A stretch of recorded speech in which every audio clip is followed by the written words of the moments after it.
Je m'appelle Francis McDermott, je suis ingénieur en chef pour les réparations niveau 3 chez LM Wind Power.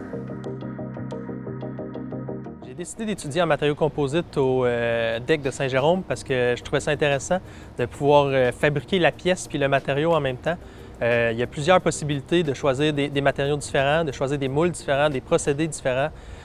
Comparé au métal, que c'est déjà tout connu, le composite, il y a plein de choses à découvrir encore. C'est ça qui m'intéressait beaucoup, d'innover dans ce secteur-là. Ce qui m'intéresse dans le domaine des matériaux composites, c'est la diversité des industries. Comme moi, je travaille dans l'éolien, mais j'ai fait un stage dans l'aviation. Il y a plein de possibilités, recherche et développement. L'éventail est très large. Je travaille présentement dans l'industrie d'énergie renouvelable. Nous, à Gaspé, chez LM Wind Power, ce qu'on fait, c'est qu'on fabrique des pales d'éoliennes. Pour l'instant, on fabrique la plus grosse pale en Amérique, une 107 mètres. Moi, je travaille à Gaspé, mais je travaille pour les 15 usines de LM Wind Power à travers le monde. Ce que ça veut dire, c'est que je voyage environ 20 de mon temps. Ce 20 de temps-là, ce que je fais, c'est que je vais entraîner les usines, je vais faire des audits, je m'assure de la qualité de leur réparation. Et le 80 que je reste à Gaspé, je travaille quand même pour ces usines-là, toujours dans l'éolien. Ce que j'aime de travailler chez LM à Gaspé, c'est les activités de plein air. C'est un travail qui me permet d'avoir mon vélo dans l'auto, d'aller faire du vélo de montagne le soir en finissant de travailler, de me planifier des belles fins de semaine de ski de backcountry dans des montagnes qui sont à côté de chez moi. Quand je vais travailler le matin, je roule sur le bord de l'eau, j'arrive au travail, je suis super détendu, prêt à travailler. En plus, c'est un travail qui me permet de voyager à travers le monde. Concrètement, mon travail est séparé en trois départements. J'ai le premier département qui est focusé sur les réparations. Les réparations de niveau 3, c'est des réparations que les usines à travers le monde ne peuvent pas faire par eux-mêmes. Ils touchent trop de fibres ou trop de couches, donc ça vient avec nous. On leur dit comment réparer, on supervise la réparation pour être sûr qu'elle est bien faite et on l'approuve à la fin de la réparation. Le deuxième volet de mon travail, c'est les déviations plus majeures, des déviations qu'on n'a pas de réparation d'instruction.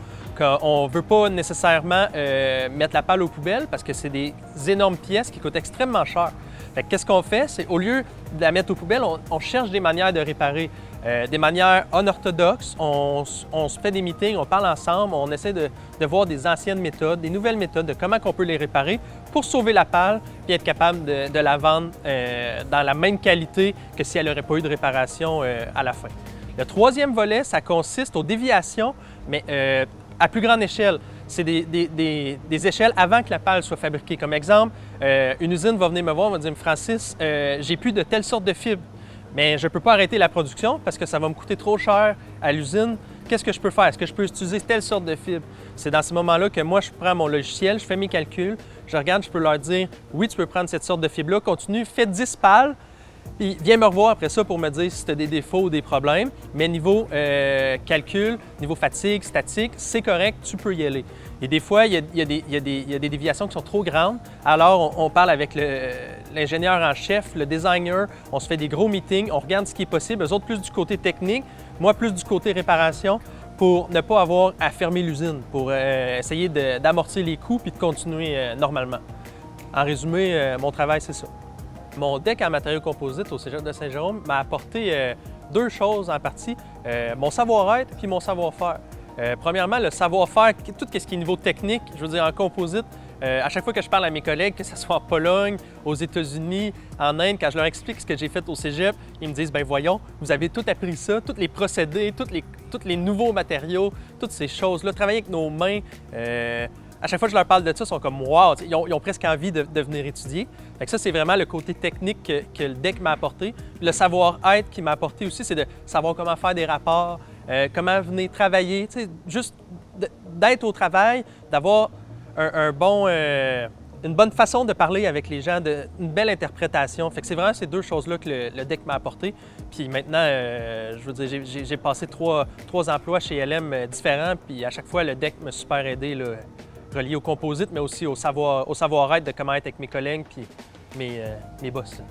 Ce que j'ai le plus aimé dans mon DEC en composite, c'est pas vraiment une chose, c'est plusieurs choses. Premièrement, moi, je suis quelqu'un qui aime travailler avec mes mains, travailler concrètement. D'avoir le théorie avant, de voir tous les procédés, de voir comment que ça fonctionne, ensuite de le faire avec nos mains, ça c'est vraiment quelque chose qui m'a apporté, que j'ai vraiment adoré. Je dirais que c'est mon numéro 1, mais tout le DEC en général, j'ai adoré faire ça. Ça m'a apporté plein de choses, puis je pense que c'est en partie à cause du DEC où je suis rendu dans mon emploi en ce moment.